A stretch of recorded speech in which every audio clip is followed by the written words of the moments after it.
गुरुदेव के आशीर्वाद से प्राचीन मंत्रों की इस श्रृंखला में एक बार फिर आप सभी का स्वागत है।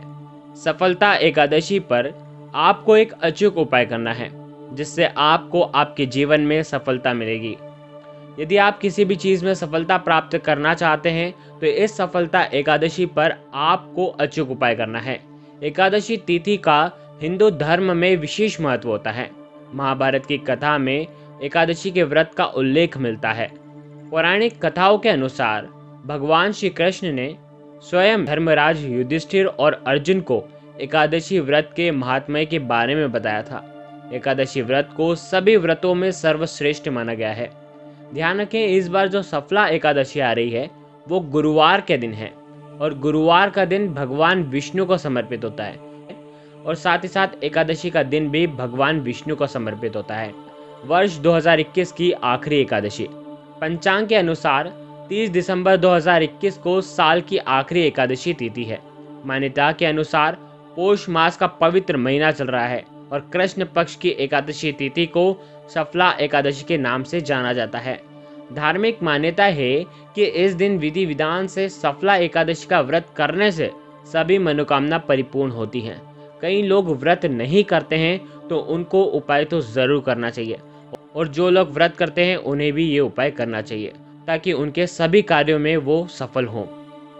एकादशी व्रत रखने से पापों से भी मुक्ति मिलती है। आइए जानते हैं सफला एकादशी का शुभ मुहूर्त क्या है। एकादशी तिथि जो है वो प्रारंभ होगी 29 दिसंबर 2021 को दोपहर में 4:12 से। एकादशी तिथि समाप्त होगी 30 दिसंबर 2021 को दोपहर में 1:40 तक। सफला एकादशी का व्रत का जो पारणा रहेगा वो 31 दिसंबर 2021 को प्रातः 7:14 से प्रातः 9:18 तक रहेगा। पारण तिथि के दिन द्वादशी समाप्त होने का समय रहेगा प्रातः 10:39 पर। चलिए जानते हैं आज के दिन आपको क्या उत्कृष्ट उपाय करना चाहिए। एकादशी का पावन दिन है और गुरुवार का दिन है तो आपको आज के दिन नहाने के पानी में 1 चुटकी आपको हल्दी मिलानी चाहिए।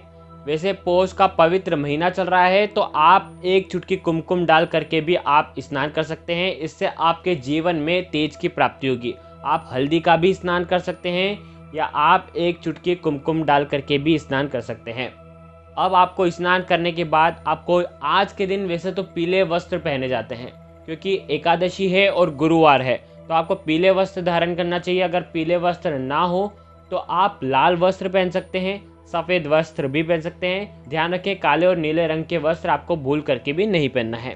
आपको क्या करना है, आपके घर के ईशान कोण में जहाँ पर आपका मंदिर है वहाँ पर एक पाट बिछाना है, एक पाट लगाना है और उसके ऊपर आपको पीला वस्त्र बिछाना है और उसके ऊपर भगवान विष्णु और माता लक्ष्मी की आपको तस्वीर रखनी है और भगवान विष्णु और माता लक्ष्मी के सामने आपको एक दीपक प्रज्वलित करना है। ध्यान रखें, आप घी का दीपक प्रज्वलित करें या किसी अन्य चीज़ का भी दीपक आप प्रज्वलित कर सकते हैं, लेकिन आपको उसके अंदर भी 1 चुटकी हल्दी आपको डालना है। आज के दिन सब कुछ पीला पीला होना चाहिए। साथ ही साथ आपको एक डोरा लेना है, ये रक्षा सूत्र होगा और ये रक्षा सूत्र आपकी सफलता में आ रही बाधाएं वो सब दूर करेगा। किस प्रकार से आपको ये धागा लेना है, ध्यान रखें, पीला धागा होना चाहिए और पीला धागा आपको, ये जो धागा है ये आपको भगवान विष्णु के समक्ष रखना है। घर में जितने भी सदस्य हैं उन सभी के नाम का भी धागा बना सकते हैं या आप किसी एक के नाम पर या खुद के लिए भी धागा बना सकते हैं। ध्यान रखें, ये जो धागा है ये भगवान विष्णु के चरणों में आपको रखना है। ध्यान रखें, धागा उतना बड़ा लें कि आपके हाथ में 3 बार में वो पूरा हो जाए, उतना ही बड़ा आपको धागा लेना है। भगवान विष्णु को हल्दी से आपको तिलक करना है, माता लक्ष्मी को हल्दी और कुमकुम से तिलक करना है। अब आपको क्या करना है, थोड़ी सी हल्दी लेनी है, गीली हल्दी लेनी है और उसके बाद ओम नमो भगवते वासुदेवाय का आपको जाप करना है और आपको ये जो हल्दी के जो छींटे हैं ये आपको आपके वो उस धागे पर आपको छिड़कने हैं। आज के दिन आपको भगवान विष्णु के सामने पीली चीज़ों का भोग लगाना चाहिए, पीले मिष्ठान का भोग लगाना चाहिए। आज के दिन आप केले का भोग भी भगवान विष्णु को लगा सकते हैं। साथ ही साथ आज के दिन आपको पीले फूल भगवान विष्णु को अर्पित करना चाहिए। आज के दिन सब कुछ पीला पीला होना चाहिए और आपको भी आपके स्वयं के मस्तक पर भी आपको तिलक करना है हो सके तो भगवान विष्णु के विष्णु सहस्त्र नाम का आपको पाठ करना चाहिए। अब आपको माता लक्ष्मी के मंत्रों का जाप करना चाहिए। ओम श्रीम नमः का जाप करना चाहिए, कम से कम 108 बार आपको जाप करना चाहिए। अब आपको क्या करना है, अगर आपने व्रत का संकल्प लिया है तो बहुत अच्छी बात है। अगर आप व्रत नहीं करते हैं तो भी ये उपाय आप कर सकते हैं। अब वो जो धागा है उसको आपको उठाना है और आपका जो दीपक है, दीपक के ऊपर उस धागे को आपको 3 बार घुमाना है और भगवान विष्णु से अपने जीवन में सफलता हमेशा हमेशा के लिए मिले ऐसी आपको प्रार्थना करनी है। उस धागे को आपको बांधना है, आपके सीधे हाथ में बांधना है। अगर पुरुष हैं तो सीधे हाथ में बांधें, अगर स्त्रियां हैं तो आप उल्टे हाथ में बांधें। आप ये धागा किसी और से भी बंधवा सकते हैं या आप खुद स्वयं भी बांध सकते हैं और ये धागा आप किसी और के लिए भी मंत्रित कर सकते हैं। धागा बांधते समय, ये रक्षा सूत्र बांधते समय आपको ये मन में धारणा है कि इस रक्षा सूत्र से ही मेरे जीवन के सभी काम होंगे, मुझे जो भी विघ्न आ रहे हैं उन सभी में मुझे सफलता मिलेगी। इस सफला एकादशी पर भगवान विष्णु का ये आशीर्वाद मान करके ये आपको पहनना चाहिए। अब आपको क्या करना है, उस रक्षा सूत्र को अपने सीधे हाथ में रखना है और आपको ओम नमो भगवते वासुदेवाय का आपको 108 बार जाप करना है। ध्यान रखें, इस श्लोक का आपको जाप करना है 3 बार कम से कम इस श्लोक का जाप करना है।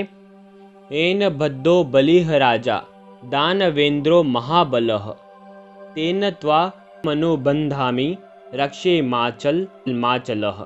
इस मंत्र का आपको 3 बार जाप करना है। रक्षा सूत्र को बांधते समय आपके जीवन में जो भी आपको कार्य करने हैं वो आप मन में धारें, वो कार्य आपके सब सफल होंगे ऐसी मन में भावना रखें। भगवान विष्णु और माता लक्ष्मी का आशीर्वाद इस धागे में है, इस रक्षा सूत्र में है, ऐसा मान करके आपको ये रक्षा सूत्र पहनना है और आपको बिल्कुल श्रद्धा से मन में ये भाव लाना है कि इस रक्षा सूत्र के बाद मेरे अंदर सकारात्मक ऊर्जा आ रही है, सकारात्मक प्रवेश हो रहा है और मेरे जीवन से सारी नकारात्मक शक्तियां दूर हो रही है और मेरे बिगड़े काम अब बनने लगेंगे।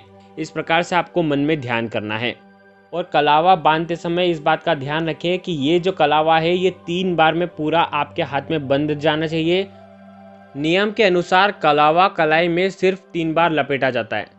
3 बार लपेटने का जो कारण होता है वो व्यक्ति को ब्रह्मा विष्णु और महेश त्रिवेद की कृपा प्राप्त हो जाती है। त्रिवेद के आशीर्वाद के साथ साथ लक्ष्मी, सरस्वती और पार्वती तीनों देवियों का भी आशीर्वाद मिलता है।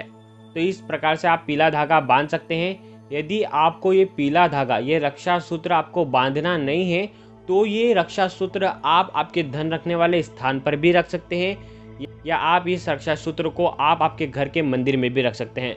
इस प्रकार से ये रक्षा सूत्र आपके जीवन में आपकी रक्षा करेगा, विघ्नों का क्षय करेगा। गुरुदेव के आशीर्वाद से प्राचीन मंत्र, यंत्र और उपाय आपको प्रभावना के रूप में दिए जा रहे हैं। आपके अपने इस चैनल को लाइक करें, शेयर करें, सब्सक्राइब करें और बेल आइकन को जरूर प्रेस करें। जय माता रानी, जय गुरुदेव, प्रणाम।